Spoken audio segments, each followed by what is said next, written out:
깊이 있는 시선으로 오늘을 바라보는 뉴스 퍼레이드 문을 엽니다. 네, 오늘의 주요 이슈 살펴봅니다. 젊은 비정치인 중심으로 구성된 국민의힘 한동훈 비대위가 오늘 공식 출범합니다. 한 위원장은 오늘 이재명 민주당 대표를 만나는데 쌍특검법 등 해안안에 대해서 어떤 언급을 할지 주목됩니다. 민주당이 오늘 공천관리위원장 인선을 발표합니다. 당내 분열을 봉합하기 위해 외부 인사를 영입할 것으로 알려졌습니다. 야당이 주도한 이른바 쌍특검법이 어제 국회 본회의를 통과했습니다. 대통령실은 이송되는 즉시 거부권을 행사할 방침입니다. 태양건설이 결국 워크아웃, 채무구조 조정을 신청하고 계열사 매각 등 자구책을 제출했습니다. 경제금융수장들은 오늘 간담회를 통해 시장 안정화 방안을 발표할 예정입니다. 네, 저희는 잠시 뒤에 돌아오겠습니다.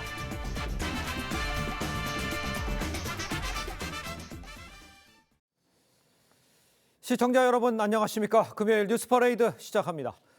국민의힘 한동훈 비상대책위원회가 오늘 공식 출범합니다. 비대위원으로 30, 40대 비정치인이 대거 수혈됐습니다. 한 위원장은 오늘 김진표 국회의장과 이재명 민주당 대표를 예방합니다. 첫 소식 황병준 기자입니다. 오후 2시 국회에서 한동훈 비대위 임명장 수여식이 진행됩니다. 한 장관은 비대위원에게 직접 임명장을 건네고 인선 배경을 설명할 예정입니다.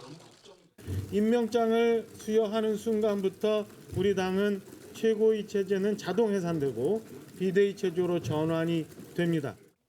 지명직 비대위원 8명 중 6명이 40대 이하입니다. 한 위원장과 당연직 비대위원을 포함한 비대위 11명 평균 나이는 46.6세로 4월 김기현 비대위 때보다 9살 젊어졌고 여성 참여는 늘었습니다. 위원 8명 중 김예지 비례대표 의원을 빼면 전부 비정치인입니다. 이 중 윤도현 씨는 18년 동안 보육원에서 자란 21살 대학생으로 보육원 출신 청년들을 상대로 멘토링과 자립을 돕고 있습니다. 윤도현, 청년의 고민을 함께하고 지금까지 도와왔으며 함께 가면 길이 된다는 것을 몸소 보여주고 있는. 한 위원장은 오전엔 김진표 국회의장을, 오후엔 이재명 민주당 대표를 각각 예방할 예정입니다. 한 위원장은 취임 후 이 대표와 첫 만남이어서 쌍특검 법안 등 현안 대화가 오갈지 주목됩니다. TV조선 황병준입니다. 민주당은 이르면 오늘 공천관리위원장을 발표합니다. 당내 분열을 봉합하기 위해 외부 인사를 영입할 것으로 알려졌는데 정세균 전 총리는 어제 이재명 대표를 만나 당 통합을 위한 결단을 주문했습니다. 윤재민 기자입니다. 이재명 대표는 오늘 공천관리위원장 인선을 발표할 예정입니다. 공관위원장엔 임혁백 고려대 명예교수 등 외부 인사가 유력한 것으로 전해졌습니다. 당내 계파 간 이해관계에서 자유로운 외부 인사 영입을 통해 친명, 비명 간 공천 갈등을 풀어보려는 것으로 풀이됩니다. 하지만 임 교수는 지난 대선 경선 당시 이 대표 정책자문단에서 활동한 경력이 있어 비명계가 반발할 가능성은 여전합니다. 민주당의 당내 분열 봉합 시도는 이어져 왔습니다. 정세균 전 총리는 어제 이 대표와 만나 총선 관련 우려를 전했습니다. 이 총선 결과가 우리나라의 명운을 결정지을 것 같아요. 그렇습니다. 1시간 40분 동안 배석자 없이 진행된 회동에서 정 전 총리는 현해 살수라는 사자성어를 언급했습니다. 낭떠러지에서 손을 놓는다는 의미로 어려운 결단, 즉 대표직 사퇴를 포함한 이선 후퇴를 요구한 거란 해석이 나왔습니다. 이낙연 전 대표가 탈당을 예고하며 이 대표 사퇴를 요구한 데 이어 정 전 총리 역시 이 대표의 거취를 압박한 겁니다. 이 대표는 최선을 다하겠다는 원론적인 답변만 한 것으로 알려졌습니다. TV조선 윤재민입니다. 야당이 이른바 쌍특검법을 어제 국회 본회의에서 통과시켰습니다. 이 법이 시행되면 김건희 여사의 주가 조작 의혹과 대장동 개발 사업 뇌물 의혹을 각각 수사하게 됩니다. 대통령실은 곧바로 거부권 행사를 예고했습니다. 안혜리 기자가 보도합니다. 김건희 여사 주가 조작 연루 의혹과 대장동 50억 클럽 법안, 이른바 쌍특검법이 어제 국회를 통과했습니다. 민주당과 정의당이 180명이라는 압도적 의석수를 앞세워 국회 본회의 문턱을 넘긴 겁니다. 재석 180인 중 찬성 180인으로서 가결되었음을 선포합니다. 여당은 쌍특검이 총선을 앞두고 민심을 교란하려는 정치공작 법안이라며 표결에 불참했습니다. 역대 특검 법안은 여야가 합의한 경우 이외에는 야당만 특검 후보를 추천하도록 한 규정이 없었습니다. 반면 야당은 진상규명을 위한 특검이 불가피하다는 입장을 굽히지 않았습니다. 야당이 추천하는 특검을 추천한 사람은 전례도 있었고요.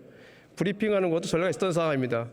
쌍특검이 통과된 건 4월 신속처리 안건으로 지정된 지 8개월 만입니다. 대통령실은 법안이 정부로 이송되는 즉시 거부권 행사를 예고했습니다. 대통령은 법안이 정부로 이송되는 대로 즉각 거부권을 행사할 것임을 말씀드립니다. 앞서 윤석열 대통령은 양곡관리법과 간호법 등에 대해 거부권을 행사한 적이 있지만 숙고 기간 없이 즉각 거부권 행사를 예고한 건 처음입니다. TV조선 안혜리입니다. 네, 전해드린 대로 어제 국회 본회의에서 야당 단독으로 김건희 특검법 처리되면서 대통령실이 이송되는 즉시 거부권을 행사하겠다 이렇게 예고를 했습니다. 연말 전국 급격하게 경색되고 있는 모습이죠. 두 분과 함께 정치권 소식을 자세히 좀 짚어보겠습니다. 신성범 전 새누리당 의원, 신경민 전 더불어민주당 의원 모셨습니다. 안녕하십니까? 네, 안녕하세요. 네, 자, 어제 야당 의원 180명 찬성으로 특검법이 통과됐습니다. 대통령실 제가 말씀드린 대로 이송되는 즉각 거부권을 행사하겠다 이런 입장입니다. 강경한 입장을 지금 대통령실이 엮인 배경 어디서 찾을 수 있겠습니까? 결국 이 특검법이 총선용, 총선 맞춤용 정략 특검이라는 게 너무 명백하기 때문에 이 거부권을 행사할 수밖에 없는 게 대통령실 입장이죠. 그러니까 네. 뭐랄까 특검 추천부터 어제 수정안이 통과했어요. 수정안이. 네. 뭐가 수정됐느냐? 그전 직전 법안에는 그러니까 대통령이 소속되지 않은 정당 교섭에 이렇게 표현했는데 예. 대통령이 소속됐던 그러니까 다시 말하면 윤석열 대통령이 탈당하면 이런 식의 표현까지 이렇게 다시 말하면 예. 소속되거나 되었던 정당에서 빠졌단 말이에요. 그러니까 이게 수정안을 통과시킨 거예요. 얼마나 그게 국민의힘 다시 말해 윤석열 대통령을 옥죄려고 하는 법이란 말이죠. 특검. 예. 이런 법안에 대해서는 너무 또 선거용 이런 게 분명해졌기 때문에 예. 거부권 행사할 수밖에 없다. 모든 출발은 사실 따지고 보면 검찰에 있는 건데 예. 지난번 검찰 수사 때 김건희 여사를 불러서 소환 조사해서 무혐의 처리하거나 그때 기소했으면 되는 문제를 문재인 정부 당시 검찰에서는 손 놓고 있다가 이제 와서 특검을 하겠다고 하고 예. 이런 내용이나 이런 방식이 선거에 너무 명백한 거죠. 알겠습니다. 일단 법적으로는요. 거부권 행사하기까지 정부에 송부가 된 지 한 15일 이내로 그때 이제 결정하기로 했습니다. 그런데 이제 즉각 거부권 행사를 했어요. 지금 이송을 하겠다, 이제 즉각 거부하겠다 이런 지금 상황에서 특검법과 관련해서는 어떻게 지금 진행 상황을 평가하고 계십니까? 지금 특검법안 통과 크리스마스 전후 이후 그리고 이제 거부권 행사 이게 지금 예정과 예상에서 한치도 벗어남이 없이 여야가 지금 극과 극으로 맞부딪히는 거거든요. 예. 이 앞으로의 예상도 거의 틀림이 없을 겁니다. 거부권 행사하고 나면은 이제 그 제의를 하게 되는데 재의결을 언제 할지는 이제는 아주 절묘한 시간에 야당이 택하는 시간에 갈 수밖에 없거든요. 그러니까요. 그러니까 총선이 4월 초니까 4월 초까지 시간에 아주 길이를 택해서 이걸 재의결을 아마 하게 될 텐데. 예. 그렇게 되면 이제 여야는 진짜 막 가는 것까지 아마 상정을 할 수밖에 없을 거예요. 근데 이렇게 된 건 사실은 검찰 책임도 크고요. 예. 그다음에 정치권 책임도 큽니다. 이게 22년 9월에 정의당 법안이 나오고 23년 4월에 민주당 안이 나오고 그 사이에 법사위에서 토론을 하지를 못했어요. 네. 원천 봉쇄가 되면서. 거부를 한 거죠. 그때 이미 여당이 토의 거부를 한 거기 때문에 예. 이건 정치권이 서로 누구를 욕하고 할 것도 없습니다. 이건 여당에 큰 책임이 있고 검찰에 큰 책임이 있고 뭐 야당이 독소 조항이 있다고 그러는데 토론을 통해서 독소 조항을 제거할 수 있는 기회를 갖지를 못한 거예요. 아, 그렇습니다. 이건 이제 방법이 없습니다. 예. 독소 조항이 있는지 없는지조차도 지금 살펴볼 틈이 없었다는 것이 지금 오늘 국회의 현실이고 예. 이건 4월까지 결국은 4월에서 성적표를 받아야 될 텐데 이 성적표를 받는데 굉장히 중요한 요소가 이 특검 법안이 됐습니다. 그러니까요. 일단요 특검 찬성 여론이 높다는 점 여권으로서는 좀 부담이 될 것 같기도 합니다. 앞서 이제 특별감찰관 임명이라든가 또 제2부속실 설치라든가 이런 좀 대안을 좀 미리 얘기하고 또 윤 대통령이 거부에 대한 설명도 좀 해야 하고 이런 상황에 대해서는 어떻게 생각하십니까? 미리 좀 이런 부속실을 맺는다 이런 걸 좀 할 필요가 있지 않아 보이지 않습니까? 필요하죠. 그러니까 말씀하신 대로 이게 잘못된 법인데 분명 네네. 너무 정략적이고 정확하게 말하면 김건희 이름 석자로 총선을 치르겠다는 민주당의 의도가 불을 보듯 뻔한데도 명명백백한데도 예. 여론이 문제 여론. 그러니까 대통령께서 신년 기자회견을 해야 될 테고 하면서 설명을 해야 되는 거예요. 설명하고 예. 약속을 해야 되는 거죠. 그러니까 뭐랄까 뭐 말씀하신 대로 특별감찰관 네네. 임명하겠다. 제2부속 설치하겠다. 저는 이렇게 하는 게 마땅하다고 생각해요. 국민들에게 설명하는 게 맞다. 예. 다만 그렇다 하더라도 이 법안을 일이 벌어진 게 2009년에서 2012년 사이 김건희 여사가 윤석열 검사와 결혼하기 전의 일이에요. 네네네. 그 적어도 그러니까 골드만삭스 출신한 누구에게 재산을 불리겠다는 이유로 정치할 목적으로 맡겼다는 그 잘못은 있을지언정 법률적으로 당시에 이성윤 서울중앙지검장, 예. 이정수 중앙지검장 연속으로 수사를 했던 사안이에요. 근데 당시에 기소를 못하고 소환 조사를 못했던 거예요. 안 한 게 아니라 못했다니까요. 네네. 다른 관련자들의 진술이 없었기 때문에, 예. 다른 증거가 없었기 때문에. 네. 이렇게 본다면 이 법안 자체는 글쎄 완전 총선 맞춤용 특검이라는 거 외에는 설명이 안 되는 잘못된 입법 사례예요. 예, 알겠습니다. 신성모 의원은 정치적 목적의 잘못된 특검이라는 것을 다시 한번 좀 강조를 해주신 것 같습니다. 일단 아까 뭐 신 의원께서 잠깐 언급을 해주셨습니다만 윤 대통령의 거부권을 행사하면 법안이 다시 대투표에 들어가게 됩니다. 그런데 이제 제적의원 과반수 출석의 3분의 2 이상의 찬성표가 필요하게 되겠죠. 그러니까 민주당에서는 한 20표 정도 나오면 다시 통과할 수도 이렇게 생각하고 있는 것 같은데 가능성은 진짜 있습니까? 지금 이제 1, 2, 3월 중에 이게 재의결이 될 거 아니겠어요? 그렇겠죠. 그렇게 되면은 지금 벌써부터 이제 새해가 되면 네네. 여야를 막론하고 이 공천 때문에 전국이 다 뒤집어지게 돼 있습니다. 예. 그러니까 앞으로 예상일 불허하는 정도 수준까지 갈 가능성이 굉장히 높기 때문에요. 아, 지금 9월 달에 그때 이제 체포동의안을 할 때 20표 내외의 반란표가 있으면은 뭐가 뒤집어진다 그랬는데 그때 뒤집어졌거든요. 네. 똑같은 상황이 지금 여당에 생길 가능성이 굉장히 높습니다. 물론 법안의 성격은 다르지만 1, 2, 3월 중에 무슨 일이 벌어질지 모르는 상황에서 야당이 길이를 택해서 한번 재의결을 표결을 해보자라고 예. 한다면 가능성이 충분히 있고요. 예, 네. 아주 절묘한 시점을 택하는데 당분간의 그 정치력을 총 집중하게 될 가능성이 높은 거죠. 이렇게 되면은 결국은 방탄 정당이라고 여당이 야당을 비난했는데 네. 이제는 그 비난이 역으로 야당이 여당한테 방탄 정당 그만해라라고 얘기해도 할 말이 없는 상황이 된 겁니다. 예.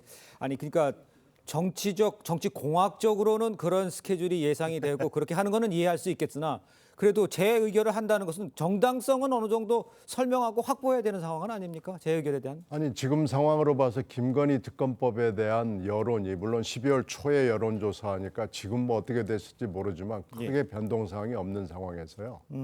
국민들의 70% 이상은 이거에 대해서는 별로 이론이 없습니다. 이건 특검해야 된다고 보는 거고요. 예. 지금 검찰이 탈탈 털었다고 신 의원도 얘기를 하고 여당이 입만 열면 주장을 하는데 네네. 물론 벌어진 일은 결혼하기 전이에요. 네. 그러나 수사는 검찰총장의 또 중앙지검장의 부인일 때 있었던 일이기 때문에 예. 아무리 중앙지검장이 다그쳐도 탈탈탈 털진 못했습니다. 알겠습니다. 일단 이런 상황에 이제 홍익표 원내대표가요 명품백 의혹도 이제 특검 수사 대상이 될 수 있다 이런 취지의 발언을 했습니다. 글쎄 이것도 실제로 포함될 가능성이 있는지 이거는 어떻게 보십니까?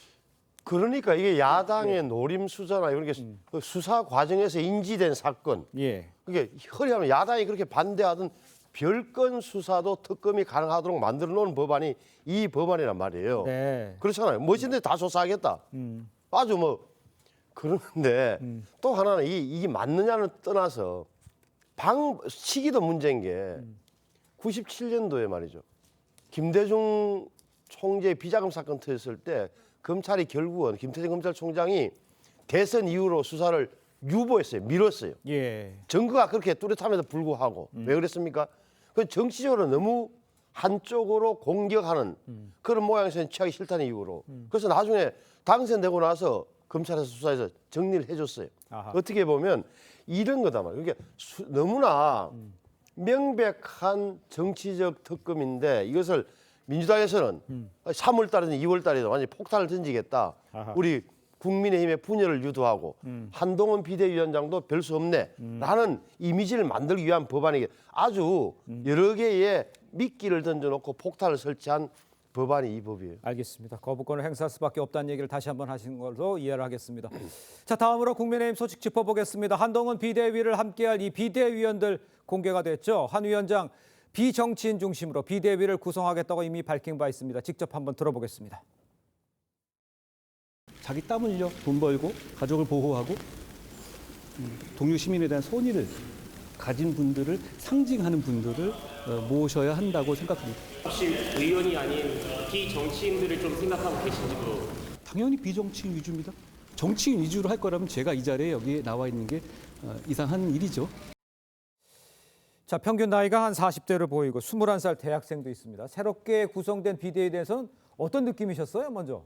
그렇게 비대위원들이 결국 이제 회의할 때 임시 당 지도부잖아요. 당 지도부. 네네. 그러니까 윤재옥 원내대표와 유의동 정치의장을 제외하고는 김혜지 의원만 현역 의원인데 김혜지 의원도 사실은 예. 정치인이라기보다는 시각장애인 출신 아주 앳되고 아주 뭐랄까 아주 감각이 아주 서민적 감각을 갖고 있는 그런 뭐랄까 구계자 느낌이 있는 거예요. 그래서 예. 이거는 전부 다가 당연직을 제외하고는 임명직 8명 모두 사실은 비정치인으로 보는 게 맞아요. 그래서 예. 회의를 하게 되면 아마 첫 회의를 하게 되면 볼만한 그림은 내가 나오겠다. 그래서 이분들이 무슨 역할을 할 수 있어요? 별개로 이미지는 굉장히 좋아지는 거예요. 젊은 거고. 아니 2002년생이 있더라고요. 그러니까 이렇게 되면 예. 앉아 있으면 굉장히 젊다는 느낌. 이게 여권이 여당이 괜히 젊어진다는 느낌은 분명 줄 것 같아요. 알겠습니다.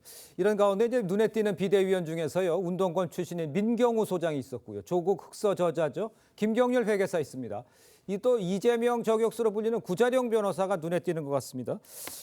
민주당 이재명 대표 이제 86 운동권 정면으로 겨냥한 듯한 모양새도 보이는데 거기엔 동의하십니까? 네, 뭐 그런 것 같아요. 예. 보니까 이 인선을 쭉 보니까 반 민주당, 반 이재명 대표가 뭐 틀림없이 들어가 있는 거고요. 그걸 노림수로 했고요. 그리고 비정치인으로 사실 100%라고 얘기해도 뭐 과언이 아니죠. 김혜지 의원은 비례의원이긴 하지만 정치인의 이미지는 사실 뭐 거의 갖고 있지 않거든요. 네. 그러니까 맞춤형 비대위다. 그리고 한동훈 비대위원장이 취임 일성으로 얘기했던 그 톤에 맞춰서 한 거다. 그런데 이제 문제는 이건 여야가 다 비슷합니다만 무슨 문제가 생길 때마다 혁신위원회, 비대위원회 해가지고 하고 지금 여당임에도 불구하고 비대위가 3번째 아니에요. 이 정당들이 이제 이런 거 좀 그만해야 됩니다. 예. 혁신쇼, 비대위쇼 이런 거 그만하고 진짜로 내부 체질 개선을 하고 뭘 바꿔야죠. 이렇게 쇼만 하다가 언제까지 할 건지 이건 뭐 여당에만 해당되는 비판은 아니고요. 네. 민주당에도 똑같은 비판을 할 수밖에 없습니다. 극우위원회라고 비판하는 건 좀 문제가 있지 않습니까? 극우까지는 아닐지 모르지만 우파의 성향을 좀 많이 띄었어요. 그리고 예. 나이는 젊어졌어요. 예. 근데 이제 항상 이것도 여야가 공이 똑같은데 예. 생물학적 나이를 뭐 자꾸 내리면은 혁신이 되고 뭔가 비상한 것처럼 보이는데 이건 사실은 별 의미 없습니다. 그래서 극우라는 것은 뭐 그렇게 느낌은 있지만 예. 저는 뭐 극우라고까지 부르고 싶지는 않지만 네. 반민주당을 하는 비대위원회라는 것이 예. 그렇게 얼마나 생명력이 있을까 아. 그런 좀 회의적입니다. 알겠습니다. 자, 그런데 이제 오늘 오후에요. 한동훈 위원장과 이재명 대표가 만날 예정입니다. 어떤 표정일지 또 첫 마디가 어떨지 어떤 모습의 투샷이 연출이 될지 관심이 쏠리고 있지 않습니까? 뭐 국민의힘에서는 인사하는 각도까지도 뭐 의논을 했다고 그러는데 어떻게 생각하세요? 아니, 설마 저 한동훈 비대위원장이 제가 보기엔 깍듯이 할 겁니다. 깍듯이 하는 게 맞아요. 예. 그러니까 지금까지는 법무부 장관 한동훈 대 피의자 신분인 피고인 신분인 야당 대표 이재명 이렇게 됐었는데 아마 정치인으로 변신하는 과정이기 때문에 둘 다 그 정도 역량은 있을 거라고 보고 예. 오히려 저는 이재명 대표의 표정이 뭐가 나올까가 더 관심사예요, 사실. 네. 어떻게 돼야 할까? 예, 알겠습니다. 그 오늘 연출되는 그 두 사람의 만남의 장면 이게 또 상징하는 바가 굉장히 클 것 같은데 어떻게 될 것 같으십니까? 말도 관심이 있지만 그림도 관심이 있죠. 아마 그림이 굉장히 상징적인 그림이 나올 것 같고요. 예. 말은 저는 신 의원의 얘기에 동의합니다. 어떤 아마 면에서요? 굉장히 깍듯하게 얘기를 할 거고 그러나 굉장히 뼈 있는 얘기를 함으로써 이재명 대표를 매우 불쾌하게 만들 것이고요. 예. 이재명 대표가 또 어떤 반응을 보일지 저도 궁금합니다. 알겠습니다. 자, 계속해서 다음 이야기도 해보겠습니다. 민주당 이재명 대표가요 어제 정세균 전 총리와 회동을 가졌습니다. 영상 먼저 보고 이야기를 이어가겠습니다. 검찰공화국하고 싸우느라고 얼마나 힘들어서 기력이 총리님께서 많이 관심 가지고 도와주셔서요. 잘 견뎌내고 있습니다. 총선을 코앞에 두고 있는데 이 총선 결과가 우리나라의 명운을 결정지을 것 같아요. 그렇습니다. 네. 그래서 민주당이 정말 잘해줘야 되겠다는 생각을 하고 있죠. 네. 자, 어제 오찬 회동에서요 정세균 전 총리가 현해 살수이라는 이 사자성어를 언급했다고 합니다. 벼랑 끝에 매달려 잡고 있는 손을 놓는다 이런 뜻이라는데 이재명 대표를 압박하고 있다 이렇게 보면 되겠습니까? 그래 봐야죠. 예. 그러니까 손을 놔라. 뭘 그렇게 대단하다고 붙잡고 있냐. 그러니까 이낙연 전 대표가 이야기한 대로 대표직 사퇴하고 통합 비대위로 가는 게 어떻겠느냐는 뜻을 이야기한 거예요. 예. 저 회동이 대중요했던 이유가 김부겸에 이어서 저 정세균 전 총리의 반응이 굉장히 중요하단 말이에요. 중도 파직인 입장에서 적어도 민주당 내에서 보자면 네. 중립적인 입장에서 그래서 저는 뭐 분명하게 뜻은 전달됐다고 보고 다만 이제 이재명 대표가 저를 받아들일 거냐 문제는 아주 급박하게 몰리면 당 안팎에서 네. 이게 국민의힘발 한동훈 혁신의 바람이 덮치거나 당내 반발이 심해지면 어느 순간에는 아마 총선 전에는 내려놓을 가능성도 있다고 저는 봅니다. 그렇군요. 네. 어제 그런데 이제 회동에서요 이낙연 전 대표 신당 관련 내용은 언급되지 않았다고 지금 전해지고 있죠. 근데 이낙연 전 대표 측근인 남평호 전 총리실 민정실장이 대장동 최초 제보자가 본인이다 이렇게 얘기를 하면서 그러니까 사람들이 생각하는 게 명락 회동이 성사되기 힘들어지는 거 아니냐 이런 얘기하고 있는데 진단해 보실 때는 어떠셨습니까? 명락 회동은요 네. 경위가 좀 설명이 필요한데 예. 한 며칠 전에 문자와 전화 거의 동시간대를 통해서 이재명 대표가 이낙연 전 대표에게 한 거예요. 아 예. 그래서 한번 뵙고 싶다라는 얘기를 이제 한 건데 이제 답을 바로 보냈죠. 봅시다. 그 우리 채널이 원래 있으니까 예. 그 채널에 있는 의원들을 통해서 합시다. 그러니까 김영진, 윤영찬 이 두 의원이 그 사이에 계속 라인이 가동돼 왔거든요. 예. 지난 7월 만남 때도 그렇고요. 그런데 이 채널이 가동이 되지 않는 겁니다. 아 그렇습니까? 네, 그러니까 이게 진정성이 있는 문자와 전화였는가 이게 좀 의심스럽고요. 예. 만약에 정말로 만나고 싶다고 그런다면 이 채널을 가동하든지 아니면은 뭐 비서실장이 다시 연락을 하든지 아니면 다시 직접 전화할 수 있는 거죠. 그런데 지금 별로 그렇게 근거는 남기고 싶지만 네. 별로 얼굴을 보고 싶지 않은 거 아닌가라는 그런 판단을 하고 있습니다. 그렇군요. 장당에 대한 준비 작업은 어느 정도로 진행이 되고 있습니까? 지금 현재 뭐 스피드 문제에 대해서 여러분들이 얘기를 하는데 맞아요. 스피드를 1월 초가 되면은요 예. 스피드를 내지 않을 수 없는 시간으로 들어가게 됩니다. 그래서 이건 뭐 어쩔 수 없는 선택이지 이건 뭐 이리 가도 되고 저리 가도 되고 그런 건 아닌 것 같아요. 그렇다면 제가 이렇게 여쭤볼 수밖에 없는데 이재명 대표가 하기로 했는데 뭐 어떤 다른 액션이 취해지면 상황이 바뀔 수 있는 상황입니까? 시간은 제가 흘러가. 만약에 도덕성과 뭐 이제 민주성에 대한 요구를 받아들여서 본인이 통합선대위 받겠다. 예. 뭐 그러면 그건 뭐 더 이상 얘기할 게 없는 조건의 충족이라고 판단합니다. 알겠습니다. 오늘 민주당이요 공관위원장을 발표할 것으로 보이는데 임혁백 고려대 교수가 유력하다 이런 보도가 지금 사실 나와 있는 상황입니다. 그러니까 좀 밖에 인사를 하겠다는 건데 이게 지금 당 봉합을 위한 뭐 새로운 모멘텀을 만들 수 있는 건지 그건 밖에서 보실 때는 어떻습니까? 다만 이제 임혁백 교수 이야기를 보니까 언론에 보니까 이재명 대표 정책 자문단에서 활동했다 이거예요. 그러니까 일련의 흐름을 보면 지금은 그냥 이재명 대표는 마이웨이를 하는 거예요. 그러니까 당 공천 과정까지는 자기가 다 정리해놓고 대표직을 그만두더라도 정치적 결단으로 포장해서 내려놓는다. 그 시점은 자기가 정하겠다는 것이기 때문에 이낙연 전 대표가 주장하는 대로 무슨 통합 비대위나 이런 생각에 대해서는 응할 생각이 없다고 봐야 돼요. 그러니까 적어도 그런 이낙연 대표가 주장하는 요건에 부합해서 응할 가능성이 제가 지금 봐서는 거의 없다고 봐요. 알겠습니다. 연말인데도 정치권은 지금 요동치고 있습니다. 자, 두 분 말씀 여기까지 듣겠습니다. 고맙습니다. 네, 고맙습니다. 감사합니다. 네, 50만 장병이 버는 군 정신교육 교재에 대한민국 영토인 독도를 영토 분쟁 지역으로 기술이 돼서 지금 논란이 일고 있습니다. 지도에선 독도를 아예 뺐다고도 합니다. 어처구니 없는 상황에 대통령과 여당까지 강하게 질타를 했고 결국 4만 부 모두 회수하기로 했습니다. 이태영 기자입니다. 국방부가 5년 만에 펴낸 정신전력교육 기본교재는 모든 군 훈련 자료의 기준이 되는 최상위 교재로 4만 부가 제작돼 배포 중이었습니다.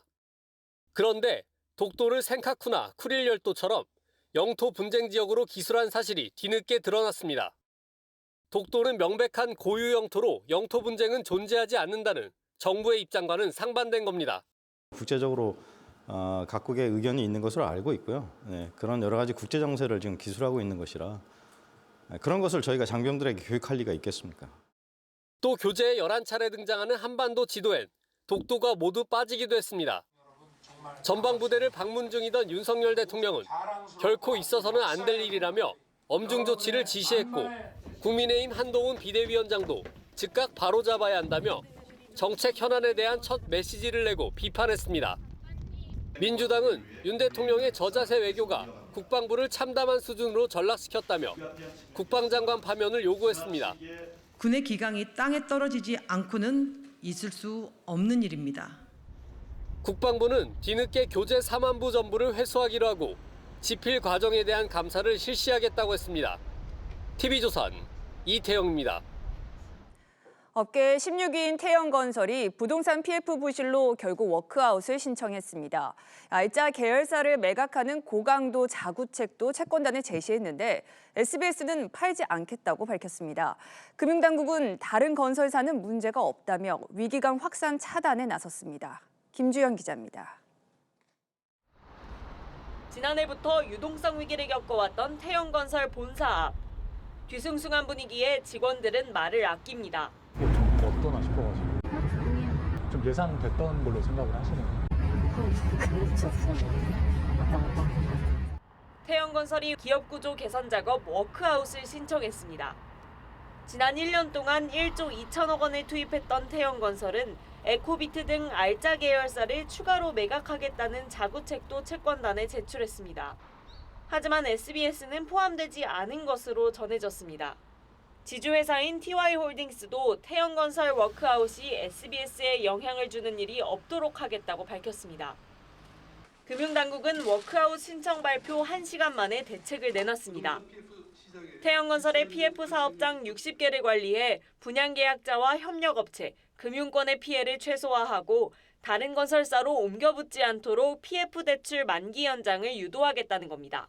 불안 심리에 따른 시장 변동성 확대 가능성에 대비하여 이미 마련되어 있는 시장 안전 조치를 즉각 가동하고 산업은행을 비롯한 채권단은 대출 만기 연장 등을 통해 태영건설을 살릴지를 2주 내에 결정합니다. TV조선 김주영입니다. 마약 혐의 수사를 받던 중 극단 선택을 한 배우 이성균 씨가 영면에 듭니다. 유가족들은 오늘 발인을 치를 예정인데 이 씨 측의 비공개 수사 요청을 경찰이 묵살했다는 논란은 이어졌습니다. 노도일 기자입니다. 3차 소환을 하루 앞둔 지난 22일. 이성균 씨는 지하주차장을 이용해 출석하고 싶다고 변호인을 통해 경찰에 요청했습니다. 하지만 3차 소환 조사 역시 공개적으로 이루어졌습니다. 다시 한번 많은 분들에게 심려 끼쳐드린 점 진심으로 사과드리겠습니다. 비공개 조사 요구를 묵살했다는 논란이 일자 경찰은 해명에 나섰습니다. 그리고 일부에서 제기한 경찰의 공개 출석 요구나 수사사항 유출은 전혀 없었습니다. 수사 관계자는 건물구조상 노출을 피하기 어려워 이전과 같은 방법으로 출석하기로 변호인과 합의했다고 설명했습니다. 윤익은 경찰청장은 수사 관행과 공보 준칙을 되짚어서 문제가 있다면 보완하겠다고 말했습니다. 하지만 수사가 잘못돼 이런 결과가 나왔다는 지적에는 동의하지 않는다고 강조했습니다. 경찰은 이 씨를 협박해 금품을 뜯어낸 혐의를 받는 20대 여성 A 씨를 강제 구인해 법원 영장실질 심사에 출석시켰습니다. 이성균 씨에게 하실 말씀 있으신가요? A 씨는 이미 구속된 유흥업소 실장 B 씨의 윗집에 살며 평소 친하게 지낸 것으로 알려졌는데 영장심사에는 나오지 않았습니다. 법원은 A 씨가 아이까지 안고 나타났지만 도주 등의 우려가 있다며 영장을 발부했습니다. 이 씨의 빈소에는 영화 기생충의 봉준호 감독이 찾는 등 이틀째 추모 발길이 이어졌습니다. TV조선 노도일입니다. 자, 전해진 대로 배우 이성균 씨가 경찰에 3차 소환 조사를 비공개해달라 이렇게 요청했지만 경찰이 이를 거절했던 것으로 지금 알려져 논란입니다. 네, 관련한 내용 최진영 변호사, 장윤미 변호사와 함께 자세히 짚어보겠습니다. 안녕하세요. 네, 안녕하세요. 자, 일단 먼저 이성균 씨 발인식이 진행이 되는데 모든 일정 비공개 상태로 진행이 됐다고요? 그렇습니다. 유족들의 의사를 존중한다라는 취지인 것 같은데요. 오늘 오후 12시에 그 서울대 병원에서 발인식을 가지고 이후에는 수원에 있는 연화장에서 화장을 하고 또 인근에 있는 경기 광주의 한 납골당에 봉안을 할 예정이다라는 보도인 것 같습니다. 예. 특히 이제 이성균 씨 소속사 같은 경우에는 마지막 가는 길에 애도는 해달라. 대신에 마음으로만 애도해달라. 유족들끼리 조용하게 가는 길을 비공개로 하겠다라고 하면서 유족들에게 그 감사와 또 협조를 요청하는 그런 언론 보도자를 낸 것 같습니다. 그렇군요. 네.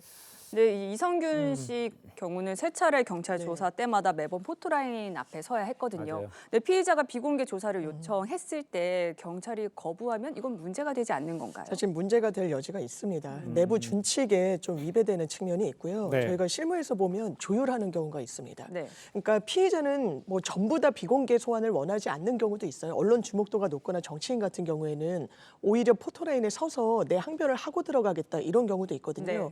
이제 조율을 하기도 하는데 이성균 씨 측은 그랬다는 겁니다. 변호인이 1, 2차 공개 소환까지는 그래 오케이 알겠다. 불가피한 측면이 있다는 것도 우리가 이해하겠다.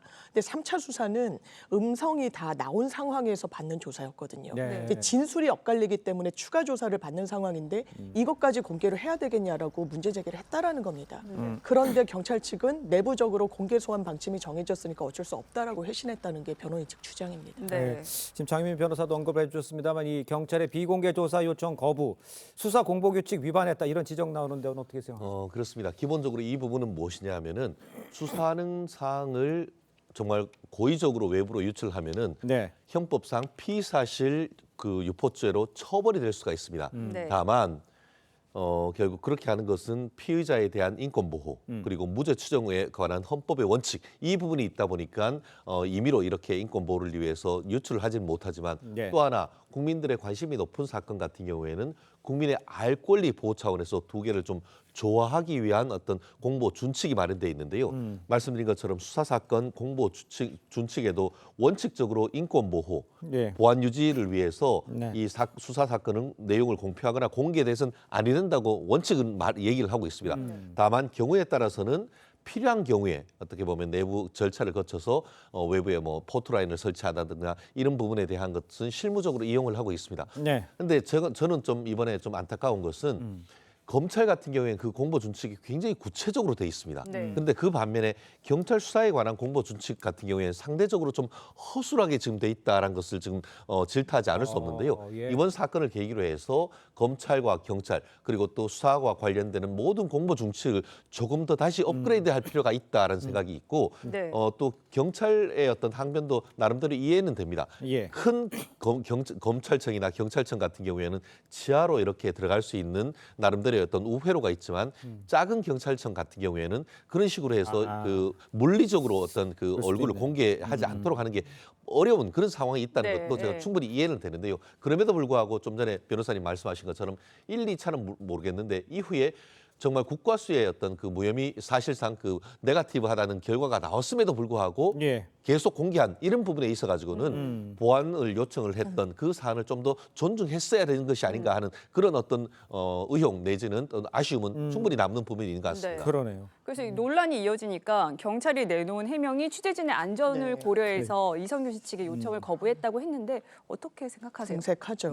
왜냐하면요, 정말 취재진 안전이 우려가 됐다면 그냥 비공개로 소환하면 됩니다. 맞아요. 변호인 측에서도 이렇게 요구했다는 거예요. 그러니까 인천 경찰청 아닙니까? 그러니까 아마 이 청사가 지하 주차장에서 조사를 받는 그 공간으로 바로 이동이 가능했던 것 같아요. 변호인이 그걸 요청했다는 네. 겁니다. 그럼 외부에 현관에 정중앙에 서지 않도록 해달라는 배려를 요청을 했던 건데 예. 그 부분도 그럼 지하 주차장으로 차량이 가는 걸 보고 취재진이 따라붙으면 위험하지 않겠느냐라고 하는데요. 네. 이거는 아예 비공개로 했으면 되는 겁니다. 피해자가 노출을 원하지 않는 상황에서 일정을 노출하지는 않거든요. 네. 경찰도 보안을 그건 담보할 수가 있는 겁니다. 예. 그런데 이런 주장 내놓고 본인이 기자들 질문에 해명하지 않았으면 되는 선택권이 있었다고 하는데 이걸 과연 선택이라고 할 수 있는지 의문입니다. 그러니까 지금 뭐 지적을 해줬습니다. 근데 윤익은 경찰청장이 직접 경찰 수사가 잘못됐다에 동의하지 않는다. 이렇게 수사팀의 힘을 실어주기도 했어요. 이걸 어떻게 보십니까, 변호사님은? 저는 이렇게 단정적으로 얘기할 수 있는가에 대해서는 조금 더 좀 국민의 눈높이에 맞추려고 하는 경찰의 노력이 좀 더 필요한 것이 아닌가라고 말씀드리고 싶은데요. 예. 말씀한 것처럼 수사 결과를 내기 위해서 그 수사하기 위한 그 자체는 잘못이 있다고 저는 보기 어렵다고 봅니다. 하지만 네. 수사 진행 절차에 관한 것을 국민들은 지금 질타하고 있는 건 아니겠습니까? 네. 인권 보호란 취지, 무죄 어떤 추정이라는 헌법 원칙에 있어서는 설령 그것이 굉장히 그 유명인이라 한다 하더라도 어떤 명예라든가 이런 부분을 보호해줄 필요성이 있는데 특히 처음에 어떤 의혹이 생겼을 때에 그런 부분에 대해서는 예. 그 국민들에게 알 권리를 보장하는 것은 변론으로 1, 2차 수사 이후에 사실상 어떤 혈액 검사 등을 통해서 무혐의 그 어떤 결과가 나왔고 네. 또 진술이 서로 그 어떤 관련된 들끼리 엇갈린다라고 한다고 하면은 네. 그런 부분에 있어서는 심야 조사를 한다거나 아니면은 언론으로부터의 어떤 그 공개되는 것을 최소화하려고 하는 그런 노력이 좀 더 필요한 것이 아니냐.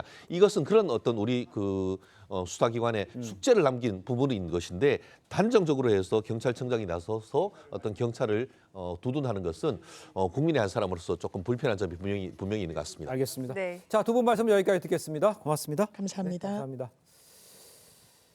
네, 지나던 시민이 쳐다봤다는 또 이유로 또 이 동료를 때렸다는 이유로 시민들을 무자비하게 폭행하는 사람들이 경찰이 잡고 보니까 이른바 MZ세대 조폭이었습니다. 네, 또 다른 MZ 조폭들은 수익금을 제때 주지 않는다고 투자 사기 공모자를 감금하기도 했습니다. 이른바 MZ 조폭이 활개치고 있습니다. 하동원 기자입니다. 젊은 남성들이 한 20대 남성을 밀치고 주먹과 발로 무차별 폭행합니다. 쓰러진 남성은 결국 기절하고 맙니다.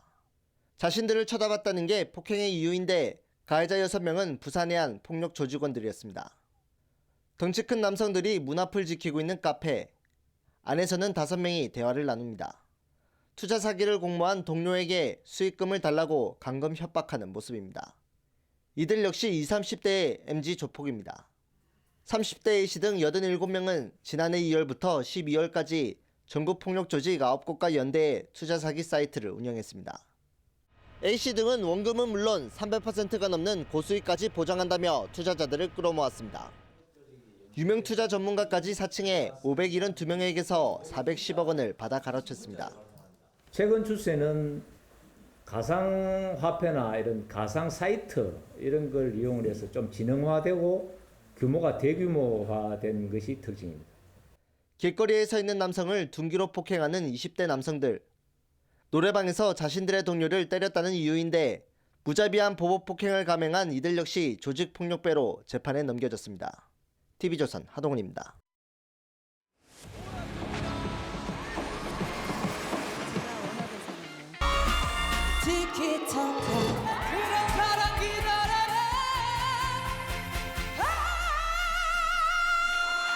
학창 시절에 함께 추웠던 너무 좋아. 올 것이 왔다. 드디어 왔다. 그들이 온다. 그들이 온다. 현역부. 내가 울고 알았나요?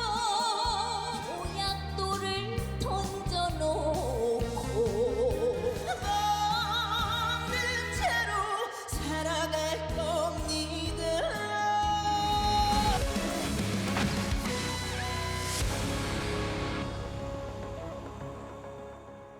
네, 첫 방송부터 이 시청률 16.6%를 기록했던 화제를 모은 이 미스트롯 3 1대1 데스매치를 이어가면서 긴장감을 더 높이고 있습니다. 네, 어떤 무대 펼쳐졌을지 최보윤 조선일보 기자와 짚어봅니다. 안녕하세요. 네, 안녕하세요. 자, 먼저 이번 시즌 새롭게 신설된 여신부 무대를 먼저 보시고 이야기를 이어가겠습니다.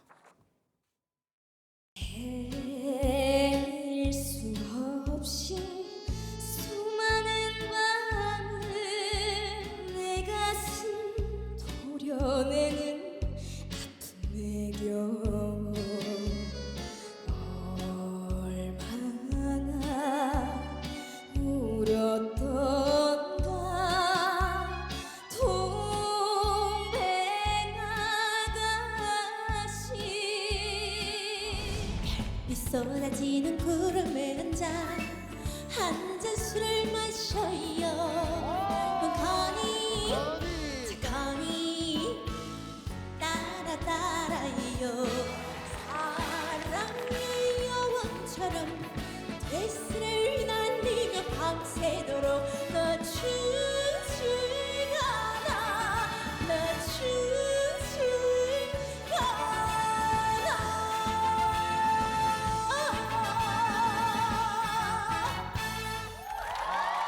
자, 지금 두 분 보셨습니다만 방송 전부터 리틀 이미자로 화제가 됐던 이 정서주 양, 그리고 방금 전에 보신 게 이제 배우 임수정을 닮은 외모로 인기를 모은 염유리 씨, 모두 올 하트 받았어요. 실력 어떠셨습니까?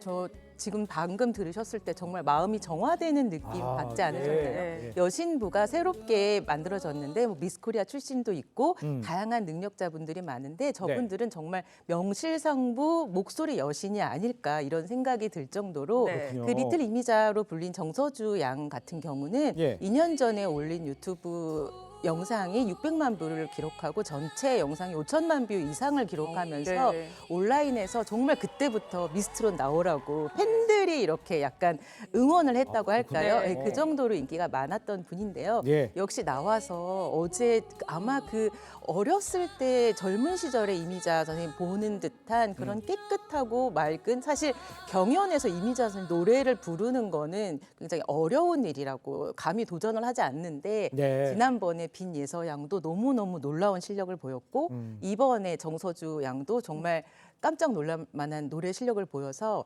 다들 좀 정말 이게 10대라고 할 수 없는 그런 능력이 수치구나라는 걸 느낄 수가 있었고요. 그리고 네. 염유리 양 같은 경우는, 염유리 씨 같은 경우는 이미 또 예전에 성악을 전공을 해서 각종 성악대회에서 굉장히 높은 성적을 올렸던 분입니다. 그래서 한 영상만 벌써 1,400만 뷰가 넘을 정도로 인기였는데 네. 그 또 얼굴도 대전 임수정이라는 별명이 있어요. 네, 그래서 굉장히 온라인에서 이렇게 등장하기 전부터 72명 얼굴 공개됐을 때부터 난리였거든요. 네. 그래서 또 앞으로 어떤 모습을 보여줄지도 좀 더 기대가 됩니다. 그렇군요. 네, 역대 최강 죽음의 조라는 현역부 최강자들의 맞대결도 펼쳐졌는데요. 영상으로 만나보시죠. 얘들아 잘 봐라. 언니들 싸움이다. 잘 봐라.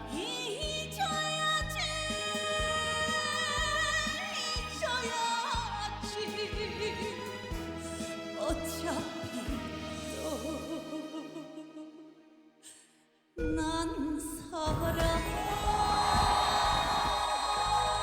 이제 와서 어쩌라고 이제 와서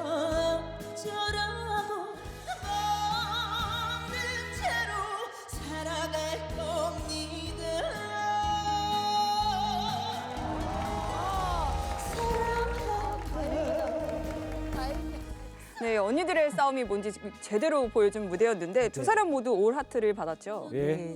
정통 트로트 하면은 딱 생각나는 무대가 아니었을까 생각을 하는데요. 통금 씨 같은 경우는 워낙 그 정통 트로트에서 유명한 분이었고 천가연 씨 같은 경우는 지역에서 굉장히 유명한 가수였다고 하더라고요. 근데 이번에 나와서 천가연 씨 같은 경우는 도대체 어디서 있다가 이렇게 나왔냐라고 장민호 마스터가 얘기할 정도로 시청자들을 많이 놀래킨 것 같습니다. 네, 그렇군요. 자, 영재부에서는요, 9세 이 소녀가 눈물의 사부곡을 불러서 마스터들의 극찬을 받았습니다. 이 무대도 함께 보시죠. 아버지께서는 제가 7살 여름쯤 때 돌아가셨고 다른 곳으로 가셔서 아버지께 들려드리고 싶어서 이 곡을 선택했습니다. 자신 아버지가 불현듯 노릅니다. 우리 아버지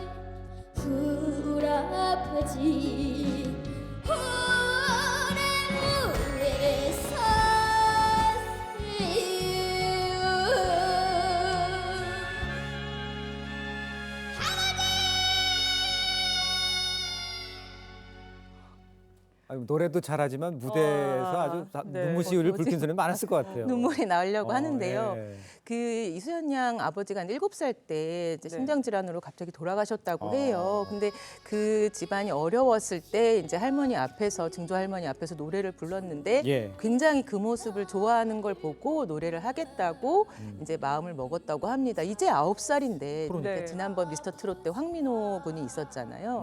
그 정말 이 영재라는 말을 이럴 때 붙일 수 있구나. 그리고 노래의 힘이 얼마나 강한가를 생각할 수 있었습니다. 자신의 가족의 비극, 여러 가지의 삶이 어려울 때 그 노래로 되게 자기 스스로를 일으켰다는 것이 정말 9살이 보여줄 수 있는 이 모든 것을 보여주지 않았나 이런 생각이 듭니다. 예, 알겠습니다. 네, 그 이수연 양도 그렇지만 어제 방송에서 특히 트롯 영재들의 이제 훌륭한 무대가 많이 보였는데 어디서 그런 저력이 나오는 걸까요? 그러니까요. 그 저번에도 이상목 앵커께서 이게 타고난 거냐 아니면 키워준 거냐 이렇게 말씀을 하셨는데 저도 그 질문을 받고 나서 굉장히 고민을 계속 해보게 되더라고요. 근데 사실 그 음색이라는 거는 정말 아마 타고난 발성이나 이런 것이 있겠죠. 근데 이 감성이나 이런 거는 아이들도 어른 이상으로 느낄 수가 있고 모든 사람이 힘들거나 즐거운거나 인간의 희로애락은 진짜 그 정말 나이를 초월해서 그러니까 아이라고 아이니까 이런 말은 이제는 더는 어울리지 않는 것 같습니다. 알겠습니다. 자, 역대 가장 많은 진을 배출했던 현역부의 무대도 좀 더 감상을 해보도록 하겠습니다. 보겠습니다. 고수, 베테랑 난리 났다 난리 났어 진짜. 배아연 씨의 무대. 네 가슴에 모약돌을 던져놓고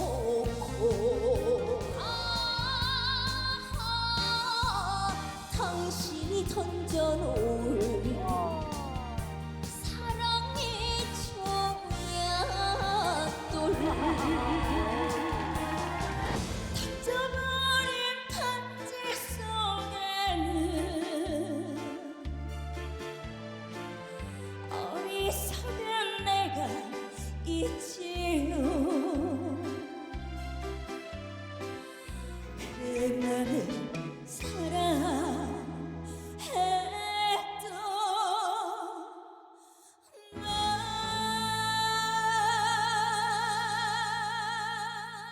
어떻게 현역부라는 거는 뭐 기성 가수를 뭐 봐도 상관이 없을 것 같은데 어떻게 보셨습니까, 이번 경연에서? 그렇습니다. 그 현역부는 정말 그동안에 가장 많은 진을 배출한 부서기 때문에 사람들이 더 약간 더 높은 기준으로 본 것 같아요. 어제 채윤 씨 같은 경우는 그 15년 차 된 굉장히 트로트계에서는 유명한 가수인데 어제 12개를 받아서 좀 아쉬운 무대였습니다. 무대 자체는 너무나 훌륭했는데 그만큼 현역부가 높아서 그렇게 올하트를 받지 못했나 이런 생각이 들고요.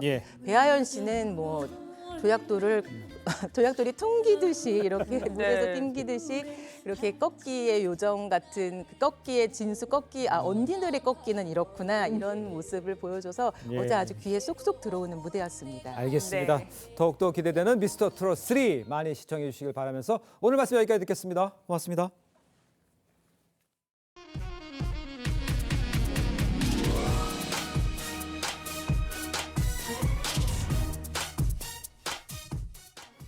네, 영국의 연이틀 폭풍우가 강타해서 주민 수천여 명의 전기 공급이 중단이 되고 또 주택이 파손되는 등 피해가 잇따랐습니다.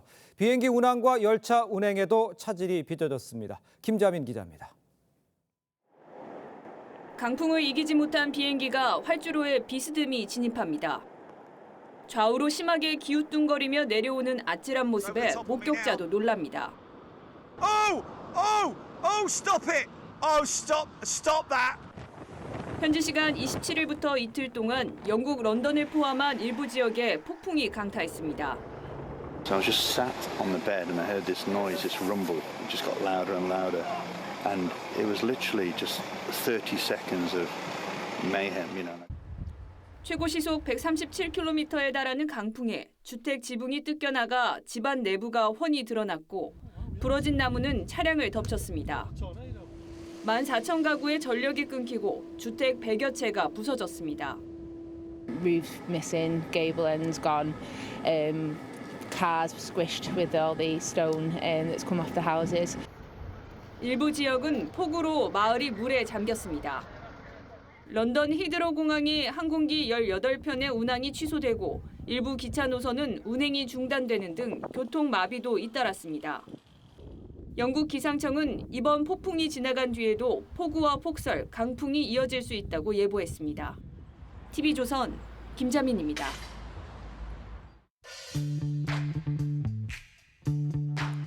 네, 렌즈에 담긴 그 순간, 그 의미를 짚어보는 시간이죠. 사진 기자가 선택한 아침의 한 장입니다. 오늘은 조선일보 사진부 오종찬 기자와 함께합니다. 네, 안녕하세요. 네, 오늘 아침에 볼 사진은 어떤 걸까요? 네, 충북 단양의 명소 보발제 위로 밤하늘에 별이 흐르고 있는 장면입니다. 2023년 한 해가 저물어가고 있습니다. 연말을 맞아서 사진 기자들이 한 해를 마무리하는 풍경을 담았습니다. 함께 보시죠. 구불구불한 고갯길에 남겨진 차량들 궤적 위로 별들의 궤적이 펼쳐졌습니다. 저속 셔터로 촬영한 사진 300여 장을 겹쳐서 한 장에 담아낸 사진입니다. 전남 순천만 습지에 노을이 지는 모습이 마치 작별 인사를 하는 것 같습니다.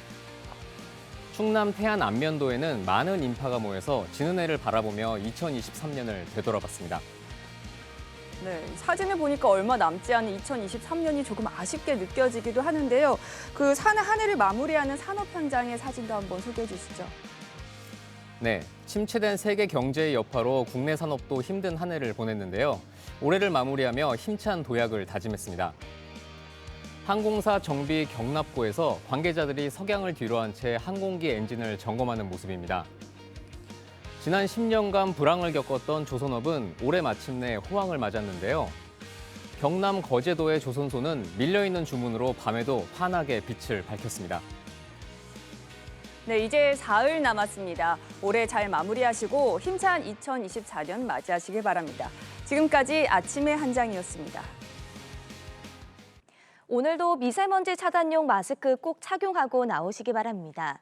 현재 충남에 초미세먼지 주의보가 내려져 있는 가운데 충청 이남을 중심으로 공기가 탁하겠는데요.